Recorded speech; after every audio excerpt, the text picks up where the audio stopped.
Only thing unplugged is Forgotten Seasons. All right, welcome back. Today we got the very own Truth, straight from the Truth Lounge man, Paul Pierce. I got a quick question for you before we get going. I know you've been in the gym recently. I've been following along on the Instagram. You're like before the sun comes up. Jelani's also back in the gym now too, playing basketball. Who do you think? What do you think about a 2-on-2 matchup? Me and Jelani versus you and Nate. Please, why are you thinking so long? Eric.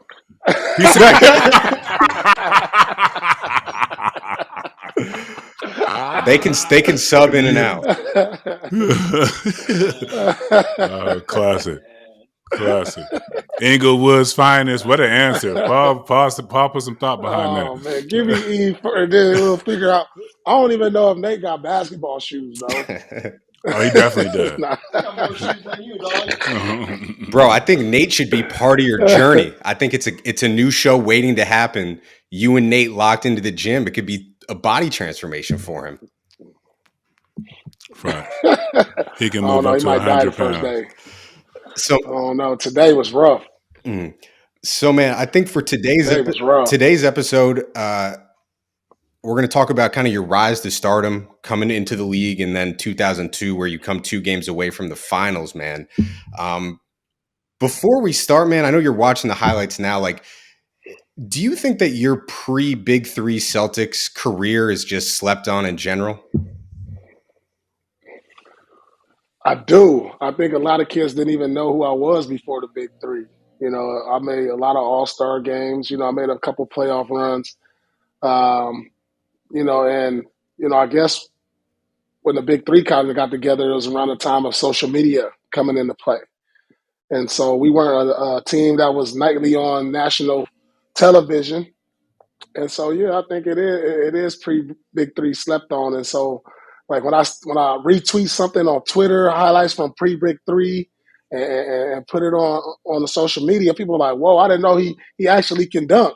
I didn't know he actually you know, can do certain things, you know. You know what I'm saying? So, you know, a lot of this generation didn't know me. They said, you know, I wasn't really nothing before Ray and KG, which is not true. I got a few numbers that I pulled that I'm not even sure if you know, but just to back this up, from 2000 to 2006, you were number 3 in games played. You missed 8 games in 6 years, coming off a near-death experience, which is crazy. Wow. You were number 3 in total points behind Kobe Bryant and Allen Iverson.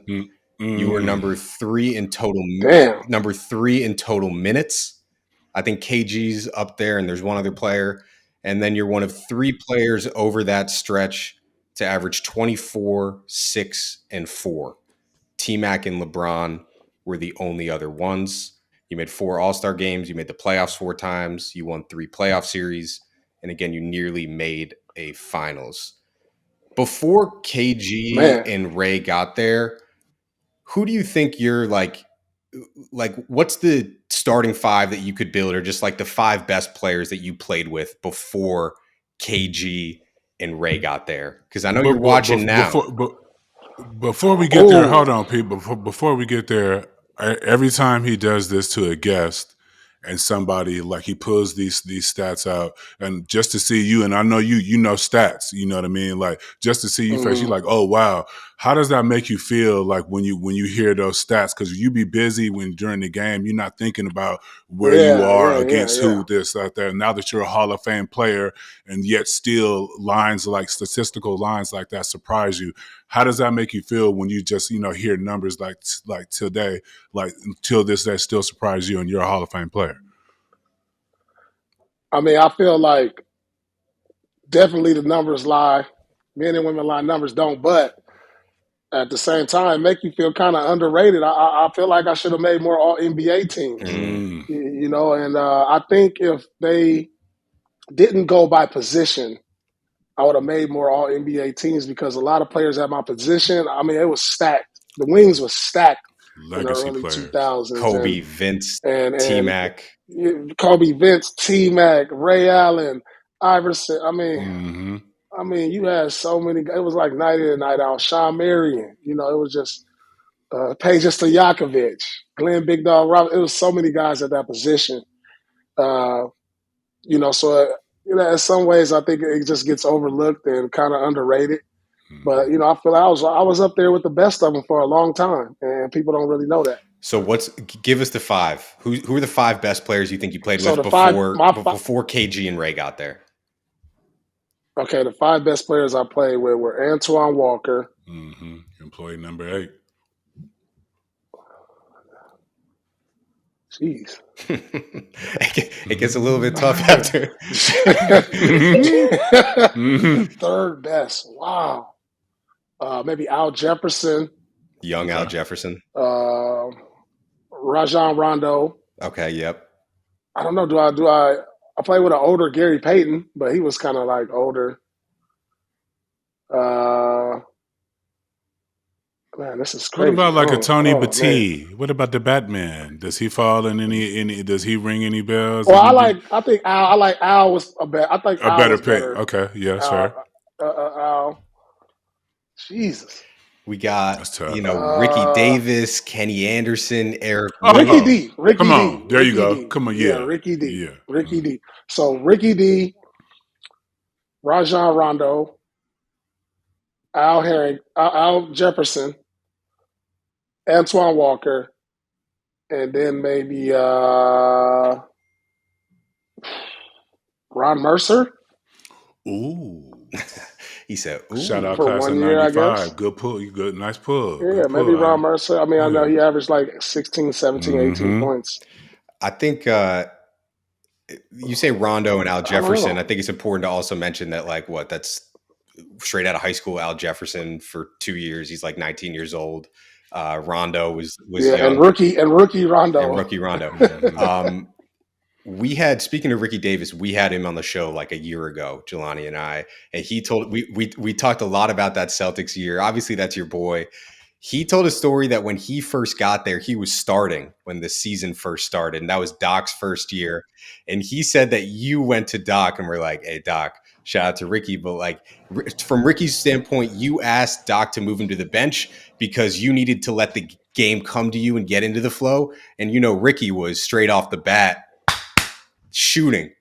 So that's what Ricky told us. I'm not. I don't remember that. I mean, I don't think I would have did that though.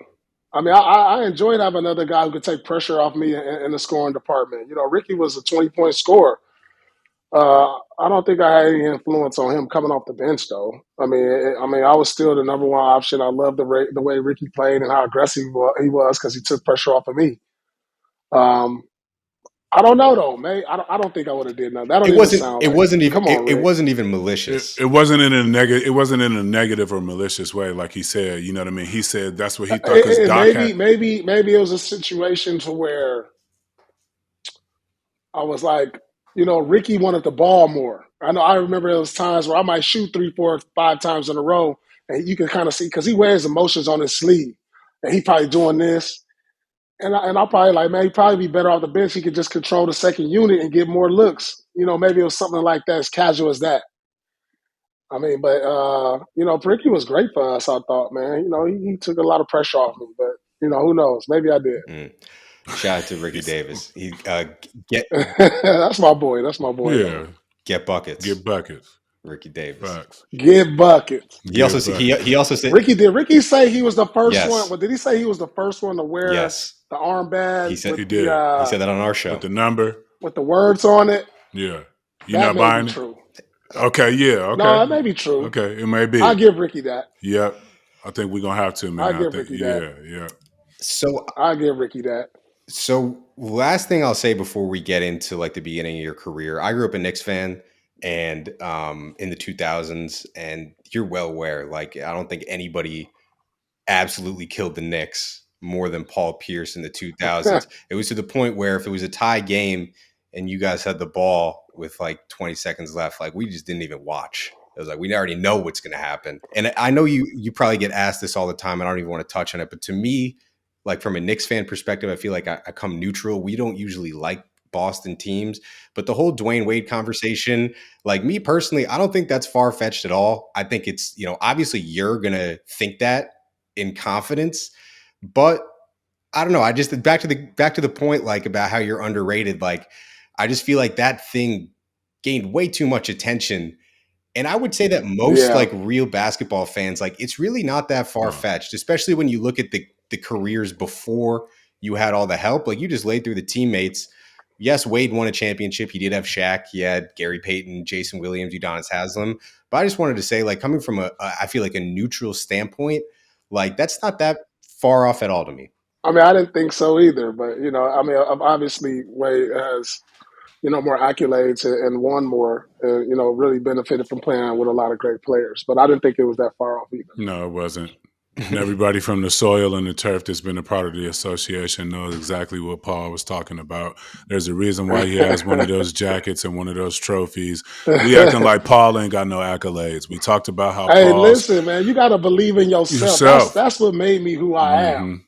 Tell that. Shoot, I thought I was the best player on the court every time I stepped on the court. I've known Paul for a long time. We've been in the same class of high school ever since we know probably the greatest AAU game ever played. If anybody got any of that footage, reach out to ASP and let us know so we can find out. Right. That so that's one thing Paul has always been about.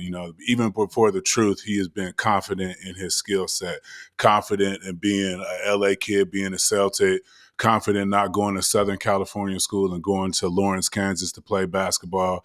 You know what I mean? His headstrongness and his confidence in himself has always been revered amongst basketball players. His work ethic is second to none. You know what I mean? There's stories about his work ethic. Go online or ask a real NBA player about Paul's work ethic. He's been through some things, you know what I mean? And I'm a California-holic, and I'm always going to support the, California kids. So, you know what I mean? Oh, that's love. That's love. Super sure. love.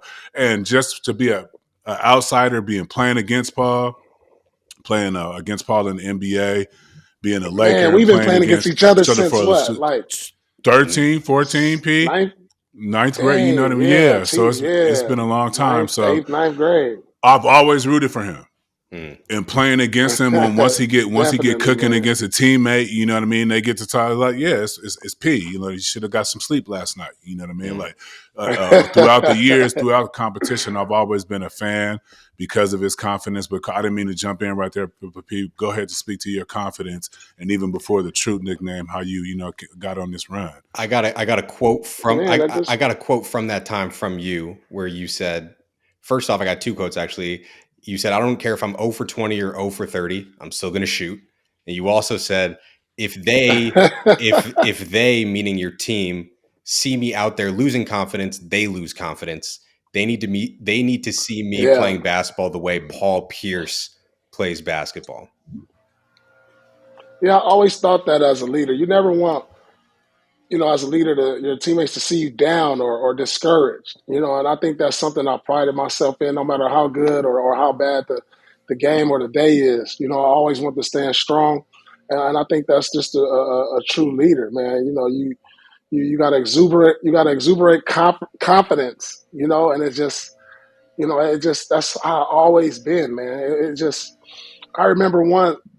And I always tell this story when Kobe came into guard. I mean, he's lighting me up, and we're in the timeout. It's down the stretch, and they was like, we're gonna put somebody else on Kobe, and I was like, no, we not.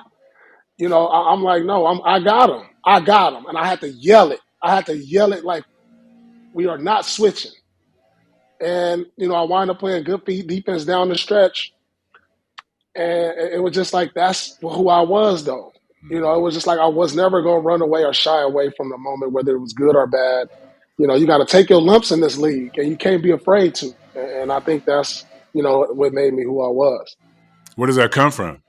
Man, it just, probably coming up in the parks, growing up, like you couldn't back down or they'll run you out the gym, growing up in these, playing pickup outside, against, who are grown men. Who try to run you over, and just being taught to stand up for yourself and keep your head high from my mom, just the people I was around, from the parks to my family to the people I surrounded myself with.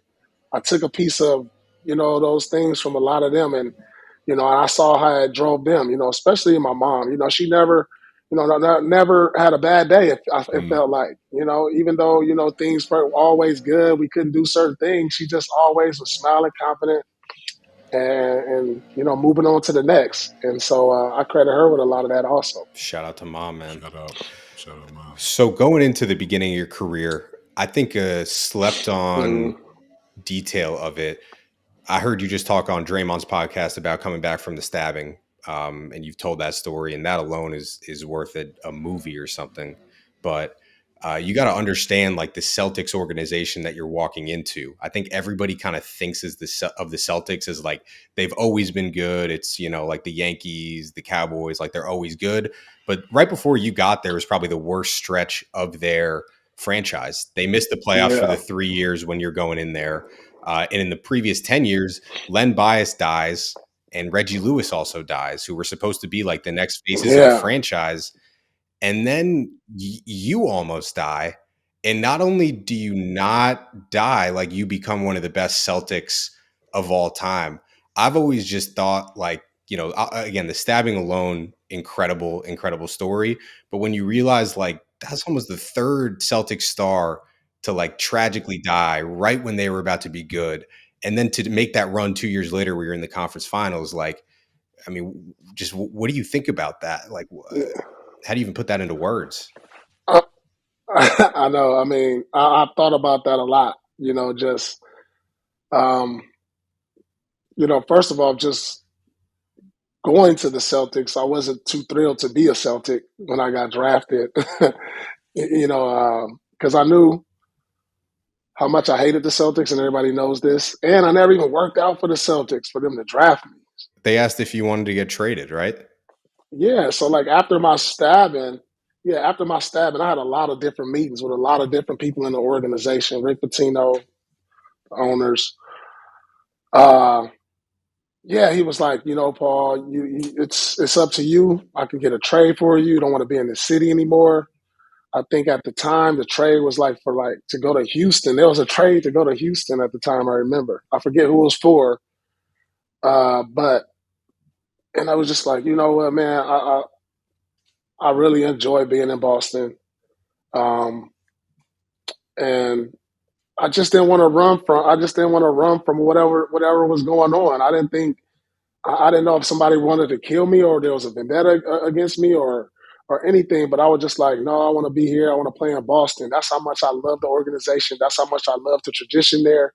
I just, even though we were losing and stuff, I was just like, man, it's no better history, no better organization to play for than here, man. And it's just like, I want to be here when it turns around, regardless of what happens. And if somebody's out to kill you, it don't matter where you are. And that's how I felt. They'll find you. That's just honestly how I felt. That's and so I didn't want to run that from it. Oakland / Inglewood. When Maybe, Oakland meets Inglewood, but I wind up, having some of my relatives move out to Boston with me, a few of my friends, and kept it close knit with them, and was real careful on the things I did and the places I went. And it just helped me realize how to move different, and it really reconcentrated my efforts back on basketball. It refocused me for the simple fact that, man, I almost died and going through this tragedy to where, I'm lucky to be here. Let me refocus my life. It's fair to say it got off the rails a little bit at the time of the stabbing. Were you not as dedicated to the basketball? Was the off court and the basketball battling each other, or like, why do you say you had to refocus? Because to me, that sounds crazy because you play every game, you show up, like you said, you're the man every day. To me, there was never an idea of like P had to refocus at any point in time in his career. So when you say that, like, what was out of focus for you at that time? It wasn't the thing. It wasn't about just out of focus. It just enhanced what I was already doing. Mm-hmm. I was already working my butt off, getting up at 5 a.m. and doing these things. But it just said, all right, I completely cut out social life.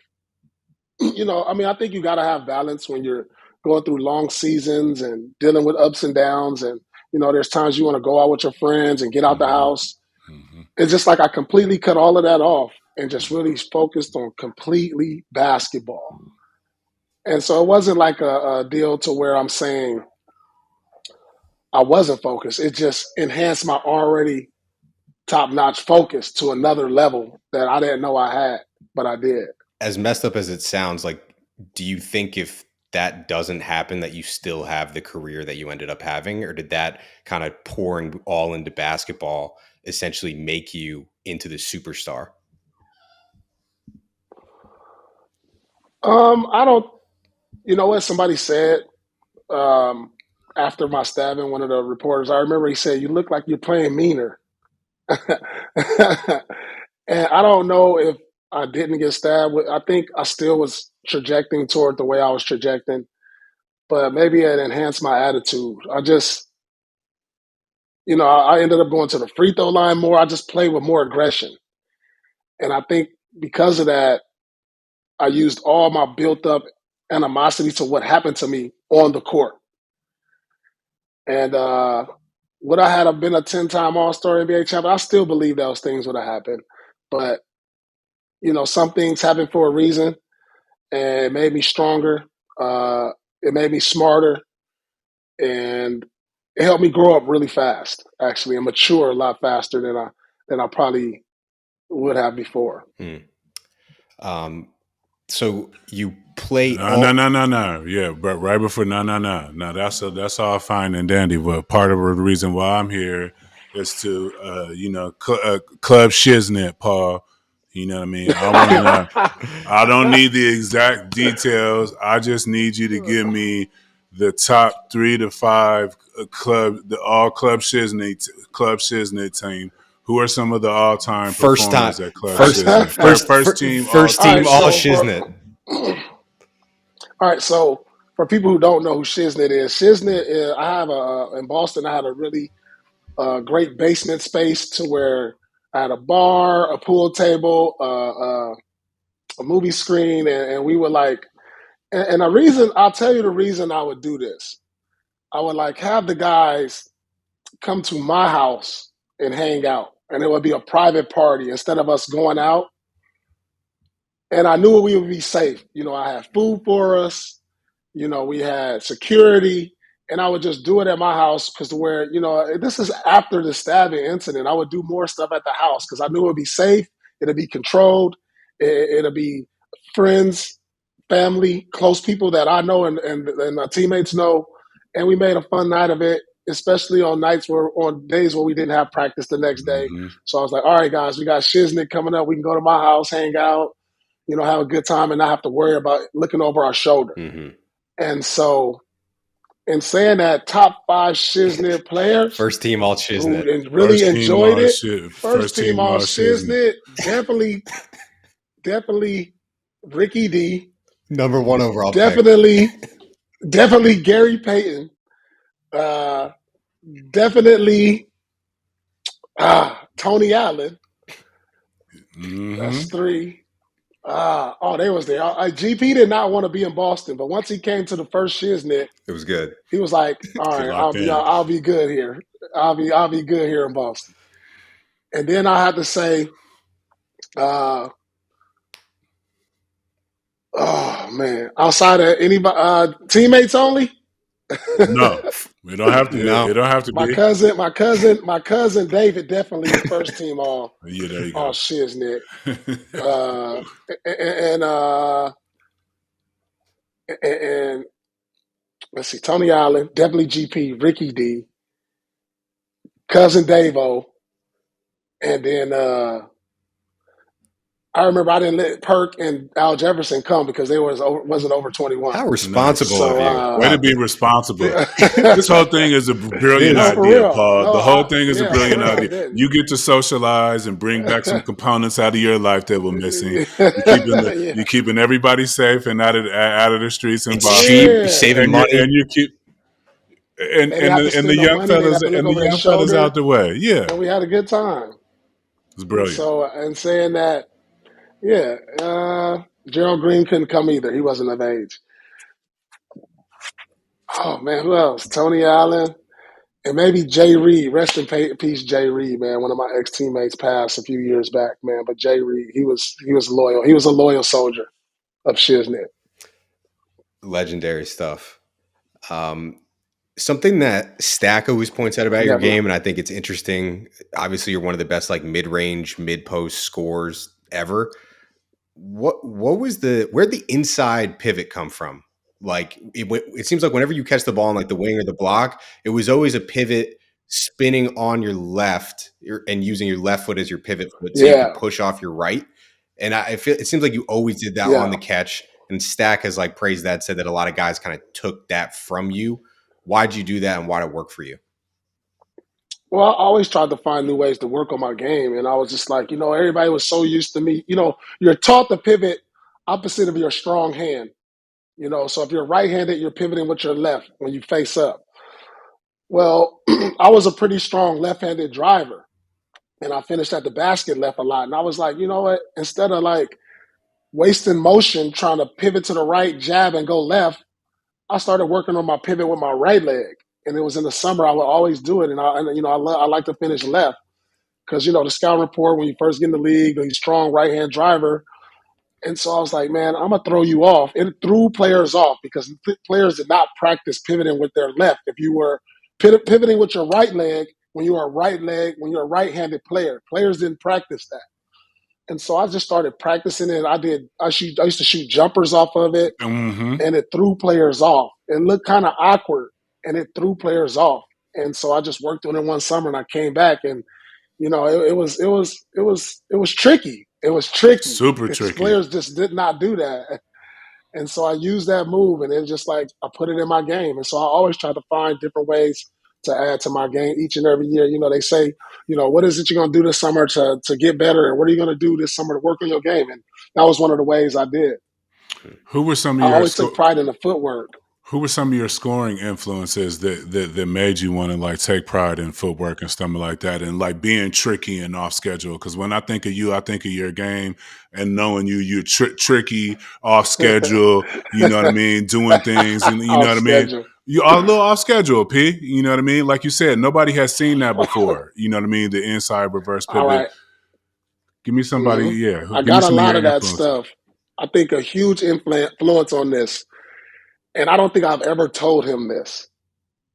Kiki Vandeweghe. Ooh, yep. So Kiki Vandeweghe would hold a mini camp every summer in Los Angeles, and then he moved it to Vegas. It would be Kiki Vandeweghe and Gergovich. Yep. Remember Gergovich? Shout out Gerg. They would do mini camps here. They would do mini camps in the summer here in LA and then Vegas, and I would go to them every summer. But Kiki Vandeweghe used to show us some stuff, and he was a huge influence because if you don't know who Kiki Vandeweghe is, watch his YouTube. He was one of the best players, had great footwork, and he always taught the game really well. And I watched that, and he would teach it in the summer. And I'm telling you, I got a lot of good stuff from him going to those little mini camps. So thank you, Kiki, man. You really had a big influence on the way my footwork was in the game, man, because he had tremendous footwork as a player, but he taught it also in the summer. Balance, the rocker step. He gave you the rocker step with the eyes up. He was on balance. He was good. He was a great teacher. Smooth. Kiki Vandeweghe averaged 29.5 points per game 1 year. You better ask somebody. See, he got buckets. Yeah, you better ask somebody. Vandeweghe. People don't even know about Kiki. Yep. So in that first season post-stabbing, that's when you also get the Truth nickname. And then people know that story. Shaq declared it after you dropped 42 on the Lakers. But then right after that, you also, I think you win Player of the Week, and you put up like 4 40 balls in like a 2-week stretch. Do you remember that? And did like hearing that from Shaq give you more confidence and kind of like validate yourself? Man, without a doubt. Shaq, he in the middle of his prime. Mm-hmm. And, Shaq just ain't going to give anybody no props. So just having Shaq say that, I was like, what? When an OG all-timer, most dominant player give you some love, you run with it. And then it just gave me more confidence to where, my friends and family calling me the truth. I'm like, oh, I'm the truth. So I got to, I want to live up to this nickname, so I know I had to come out and show everybody each and every night. But it definitely gave me a whole bunch of confidence, man. It was just, it was one of my best stretches, actually, scoring stretches of my career. And, once you go on the Staples, have a good game, Shaq give you a nickname, oh, man, you arrived in the league once that happens.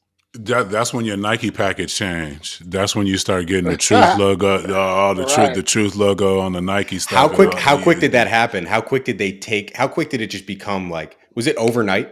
Like from that moment on, it was the Truth and that was your brand and Nike was making shit with it on? Well, it may be the following year, next year. Because that next year, we made I made the All-Star game, I believe. And then they gave me a pair of shoes and wrote the Truth on it on the strap. I remember those shoes. It wasn't a signature shoe, but that was the start. That's what they do, though. And they give you this. They give you the team model and make it yours. Yeah, they give you the team model, made it yours, and I'm like, man, all right, I'm moving up. I'm making some waves out here in the league. I'm making a name for myself. And so, when you start getting those things, you feel like you're both supposed to work harder. You're supposed to work even harder because, you get some guys get these things and, they get complacent with it. And those are one of them, though. That wasn't the ones, though. Them was the first ones. He's showing me some of my truths, but them wasn't the one. But, once you get that and you started getting merch and, you seeing posters with the Truth on it and, then I started getting other deals. Spalding comes in and I do a long-term deal with Spalding, Truth basketballs and, Truth T-shirts. And, it just took off after that. Is this around the time or before that you and BD took over Magic Johnson's Round Ball Classic? Were you the Truth before you took over the Round Ball Classic, or was this around the same time? Damn, this was around the same time. Yeah, I feel like it was right when you started bubbling. Yeah, the Round Ball Classic, man. Yeah. Oh hell yeah, that was LA a good staple, run, man. LA staple. Definitely the summer games, and we throw the All-Star game in the summer and just took over. Magic had the city popping, and then he handed it down to me and Baron Davis to do a charity game. And that was good times. That was the birth of the Truth. Why don't we see stars today playing in or actually they are playing in pro-ams? I take that back. Like they just played in Jamal Crawford's, but I feel like back then, remember people would go to Rucker. I don't really think that happens anymore. How much pride did you have there? The charity summer charity games are no longer there because you had Magic would do one, then hand it to me and BD. Then I remember Jalen Rose would do one, and then they had one down in Houston. I remember going. Antoine Walker did one in Chicago. Guys that do it for charity in the summertime, and they don't do that no more. Maybe we got to find somebody to bring that back. Bring that back, yeah. Yeah, make it a weekend out of it, and it's for charity. It's for a good cause. And throwing a day of golfing in there, or whatever. Yeah, day of golf. A nice dinner or something. Zoe Summer Groove, he had one. Zoe Summer Groove, he had one. Was nice. Yeah. That was Zoe did it. I used to go to his. And so, they don't do that no more. They don't. That was fun times in the summer. They don't. And that was a good chance for the fans Gary to interact. Payton did it one year. I remember Gary Payton did it in Seattle on the boat. He had one. He did it in Seattle. Yep. I remember that. I went to that one. It also can raise your brand a lot too. Like Kobe going to the Rucker, KD went to the Rucker. Just seeing those star players in grimy gyms, and that's when you really tell what an NBA player is. When they're playing against regular. That was Paul's life in the men's gym. That's his life in the men's gym. Yeah, I think for everything Paul didn't do Rucker wise and whatever part. Facts. That his role in the men's gym is probably Paul's probably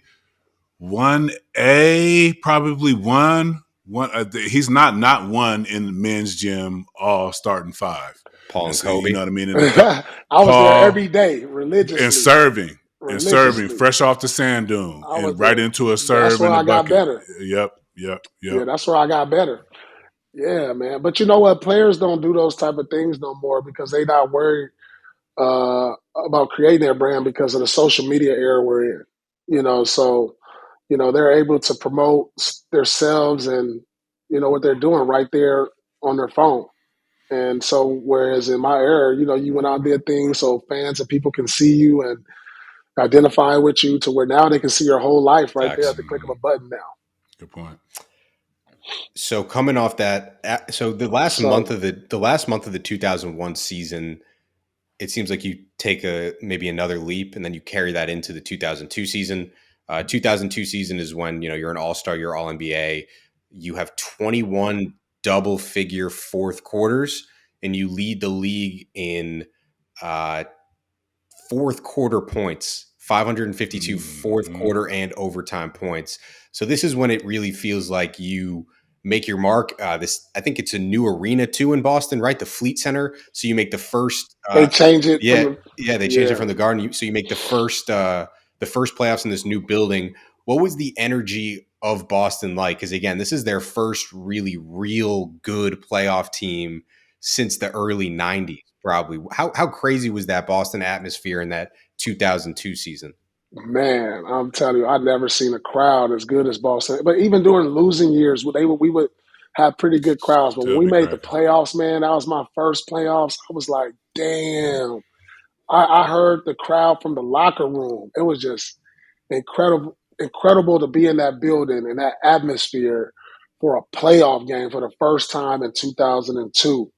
It was just like, I've never seen anything like this. It was just like you watch it on TV, but to actually be in it, the first round was versus Philly, the defending Eastern Conference champs, Allen Iverson, the answer coming into the building. So the vibes, the energy, it was electric in that building. And that was the birth of the, what's the movie? Few Good Men.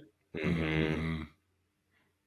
I Want the Truth, You Can't Handle the Truth. When they would play that on the Jumbotron, and it just gave me chills when they would play that, because every time they played that, it was in the middle of a run, or I was going off at that time, and it gave me chills every time, man. It was just, the energy was unbelievable. I always wonder when they start running the extra assets for the star players, like how that feels when you're a star player. Did you not care? It's good to hear Paul admit to, because you get extra media assets on the Jumbotron when you Paul Pierce. Look, we be in a timeout and they're playing it. I get to look it up while the coach is talking, drawing up a play, and I'm looking up, but I'm getting chills. But I'm supposed to be paying attention to the play, but I can't help but to look up at it. Facts. How intimidating was Allen Iverson? Man, Allen Iverson, I'm telling you, this is how intimidating Allen Iverson was. If somebody said, if you're not guarding Allen Iverson, and your man goes sets a screen on who's guarding Allen Iverson, and he comes off and you switch on him, you just pray to God you don't make it on SportsCenter. Good night. I mean, he was one of the few guys I was terrified of on the switch, because as much as I love to guard other players, he was just way too fast for me. And he's going off of these crazy numbers night in and night out. And I'm just like, yo, please don't hit me with this crossover. I'm going to just back up, put my hand up, and hope he shoot a jumper. But Allen Iverson had guys terrified on the switch, because when you watch him night in and night out on SportsCenter, man, he making dudes fall. He just blowing by guys. He making you look bad. And this is Allen Iverson at the height of his superpowers. So shout out to AI, man. He really sparked some fear on that isolation. He'll put you on an island. Allen Iverson Island was no place to be. They run that screen. They run them 3 screens and drag him across the top and give him that whole side of the wing. I forgot the name of it, but you're on Allen Iverson Island. The Iverson cut. It's the Iverson cut. Iverson cut. That's exactly what they call it. Yep. That wasn't a place to be. I hated being on Allen Iverson Island. Lonely. You in the Eastern Conference too, so you. It's lonely over there. You ain't got no food. You ain't got no water. You ain't got no. You got coat. No change of clothes. No coat. You ain't a lot of oxygen over there. Ain't no oxygen over there. You got to be careful how you breathing. You can't be just breathing how you want to over there. You got to preserve something. Island, man. You left for dead. Where does Game 5 of that series, 46 points in a do or die game, where does that rank in your favorite single games of your career? It's up there. It's probably in my top 5. You know what's funny? A lot of people don't even know about that closeout game. It was Game 5, which back then we had first round series were only going 5 games before they moved all the series to 7. And so this is win or go home. And this is my first actual moment to where I'm put in this situation to where it's a win or go home situation. And I'm like, I wasn't ready to go home. We had a great year. We're playing at home. And so I go out and have a big game to where I'm score 45 points or something like that. And it's probably one of my top 5 playoff moments for sure. Mm-hmm. Legendary. For sure.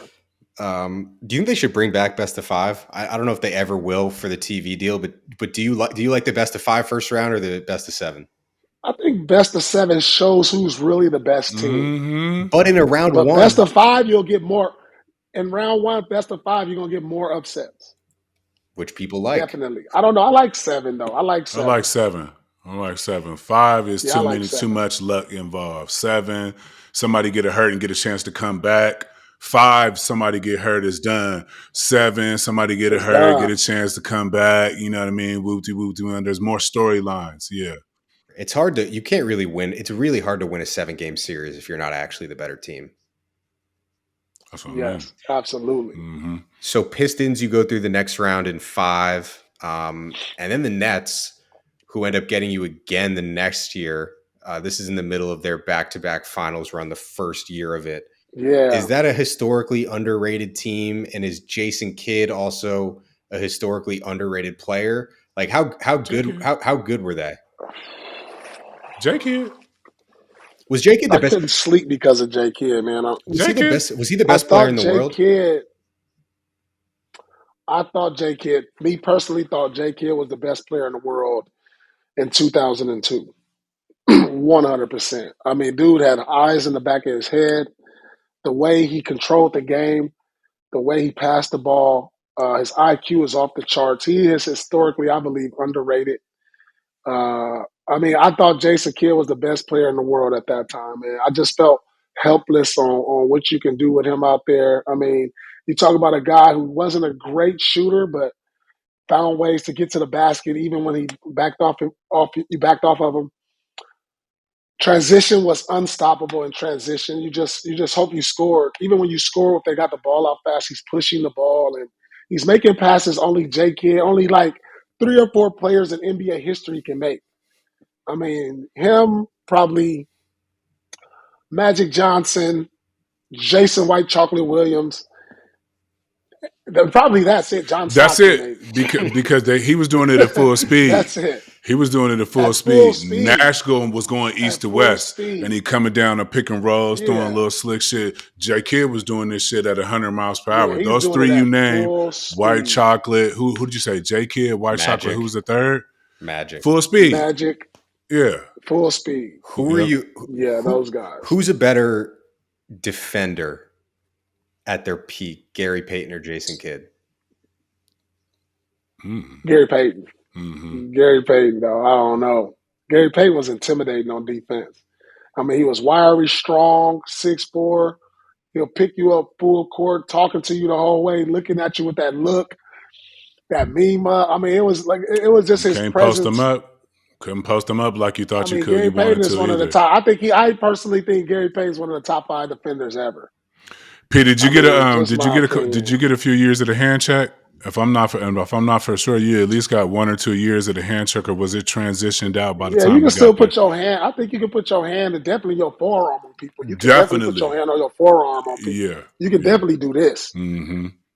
So Gary just gonna get it right up under you, looking up at you, right up on you. He didn't give you no breathing room. Yeah, man. Yeah, Glove. Shout out to Glove. Now, why do you think you got the nickname the Glove? Come on, you don't get a nickname like that. He got a defensive nickname, the Glove. And so, I think Gary is an all-time defender. Somebody who hasn't really come up yet is Antoine Walker, who is, your co-star that whole first run. I think a lot of people look at Antoine's stats and, he shot a lot of shots, but he scored 2, he could pass. What was it like going into battles with Twan and just speak to how he was kind of as a compliment piece next to you? I love playing with Antoine. I was really shocked when he got traded because I thought we were building something here in Boston. And, we went to a conference finals in our first playoff run. I mean, Twan was ahead of his time. I tell him all the time. 4 men weren't shooting threes, especially at the volume he was shooting them at. Now that's normal today. You got the 4 man who could dribble, pass, and shoot. That's normal today. That wasn't normal in the early 2000s. He took about 7, 8, 9, 10 threes a game, and people would be like, "Why you shoot so many threes?" It was frowned upon sometimes when he missed so many, but now it's normal. So, he would be outstanding in today's era. I mean, he'd be the prototype. I enjoyed my time with Twan. I wish we could have built for a little bit longer to see where it would have went. So what do you think? But very underrated. Yeah. Very underrated. So you come 2 games away from the finals in that net series. You have that crazy Game 3 comeback where you go up 2-1. When that happens so early in your career and you're so close to the finals, did you realize how hard it was to get to that point? Or did you kind of expect, like you mentioned, you thought they were going to build? Did you think that like you and Twan were going to be right back there, for years to come? Yeah, I thought we'd just continue to build on it, man. I mean, we made a run to the Eastern Conference Finals. And let me tell you this.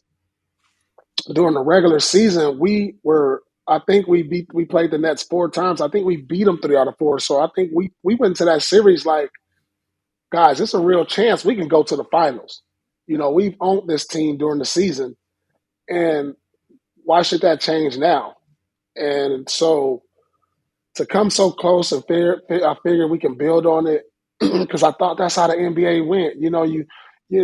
Most teams who win championships, when they come close, you find out ways you can get better. But then a number of things happen. We went through coaching changes. We went through new ownership, new GMs. And, when ownership changes or new GMs come in town, they want to make their mark, with the players they want to, under their regime. So we fired our coaching, got a new GM. Danny Ainge comes in, trades Twan. And it was straight out. It shocked me, really. I thought, when you have 2 all-stars on the team, I think you try to build on that and see how far you can go. But it was just like regressing from that point on, man.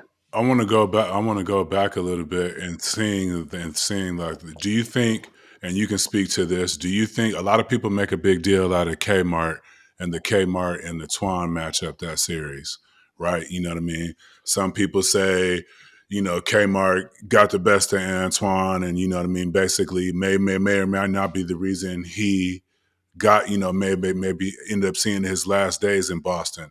Do you put any weight behind that, being there, seeing that matchup, or do you just think it was what you said, front office, new coaching change, and just, the life of an NBA basketball player?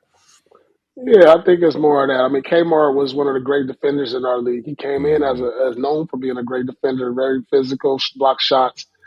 But to win a championship, to get to where you want to go, you got to know it's hard, and when you match up, it's going to be matchups that you go throughout in the playoffs where you're going to have a tough matchup. Maybe that was a tough matchup for Twan. I've had my tough matchups in the playoffs when I had to play against Ron Artest, also known back then and also known as Metal World Peace today. You have certain matchups throughout the playoff run that there's going to be a matchup that you're not going to like.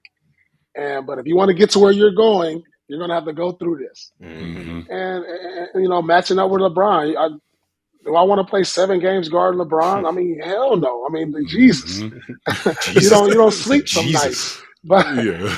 You know what I'm saying? But if you want to get to where you want to go, man, it's gonna be hard. And you're gonna have these type of matchups. So I don't think it was much Kenyon Martin as it was ownership, new ownership and new general managership. Fair. How happy are you that you stuck around in Boston and didn't, take the first bait or request a trade?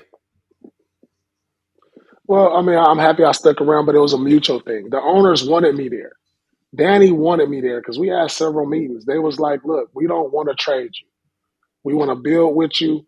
We feel like you're a key piece to what we're trying to build here. And that's what I needed to hear at the time. If we were going to continue to keep getting younger and I'm in my prime going into 8th, 9th, 10th year, it didn't make sense for me. But when we had these meetings during the year, when we lost all those games and them showing confidence and wanting to keep me and not trade me, it made me want to stay there even more. So I put my trust in them, and they trusted me. It worked. It Work. Pete, before you get your era of greatness, some of the wings, T-Mac, Kobe, Melo, Man. LeBron, Vince Carter. I mean, you name Ron Artest. You know what I mean? The wings of the wings, D Wade. You know, you grew up in the era and of the wings, and ended up becoming a Hall of Famer, cutting your teeth through this section. When you look back at the era of the wing player, do you consider that era probably the epitome of wing playerism in the NBA? The golden generation? I do, man. Man. I think it was the golden generation about the wings, man. I'm telling you, I would sit in my house and look at the schedule, and I would say, all right, I got T-Mac, Vince, and I'm going to end the week with Ron Artest. And then next week, we got young LeBron and Melo. And this could be all within Kobe. And this could be all within 2 weeks. So it was like, man, I got to get my rest. You know, I had no time for nothing else. It was just, I felt like it was every night. Mm-hmm. And then when you didn't play guys who were considered superstars or all-stars, you still run into guys, you know, you forget about Michael Redd, you know, guys like that. Kevin Martin. Kevin Martin down in Sac. You know, guys who weren't as heralded, but can get you buckets. You know what I'm saying? I mean, even like Ricky Davis, like when he was on other teams, like he was a 20-point scorer. Easily. That can go off at 30 or 40 any given night. And so I do truly believe the wing era was in the 2000s. You know, and it was tough. That's why I probably didn't make as many All-NBA teams, but I truly believe that they didn't go by positions and just say these are the 15 first, second, third team. Because think about what happened last year. Joker finishes second in MVP, but then he's second team All-NBA, which doesn't make sense at all. No. You know what I'm saying? Because Joel Embiid wins MVP and he's at the same position. And so Joker gets left on first team, which is not fair.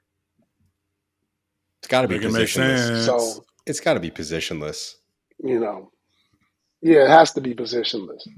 So, you know, but the wings, I can't even think of everybody. You had Sean Marion. Come on now. It's a lot of unspoken wings. Yeah, it's a lot of unspoken wings that go unnoticed too. You got Jamal Mashburn you got to deal with. Then you might get caught on. You might have to get caught on Catino Mobley. Like, bro, imagine another ISO island. Imagine if that trade to Houston, if it happened, I thought about that when you said that. Unless they send him back, but imagine if it was Steve Francis, Catino Mobley, and you. I saw Paul in a Houston jersey when he said that. It didn't sound too crazy. I was like, yeah, that sounds like what they was doing down there. ISO ball. Yeah. And then if you get Yao, and then if you get Yao too. Right.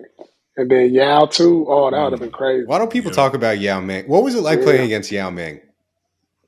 Yao was nice. Do you think it's like how people feel playing against Wembanyama? Just like, God damn. At that time, yes. Yeah. Yes, good point. Because you never saw nobody that big move like that. You know, because nobody that big had that soft touch like that either. And with the footwork, you know, it's clips on Yao getting a rebound, pushing it full court. You know, he had a little handles on him too. Tip jams. So, yeah, you know, he just, you know, that's what you see when you see generational players. If Yao had been healthy, I mean, Yao easily would have been one of the top 50 players ever. Facts. Well, Paul, man, thank you for your time. This was amazing. Truth Lounge every Friday on the All the Smoke Productions YouTube and on the DraftKings Network, man. Just getting started. I'm excited to see where the show goes, man. Thank you for your time. Check me out. Truth Lounge, baby.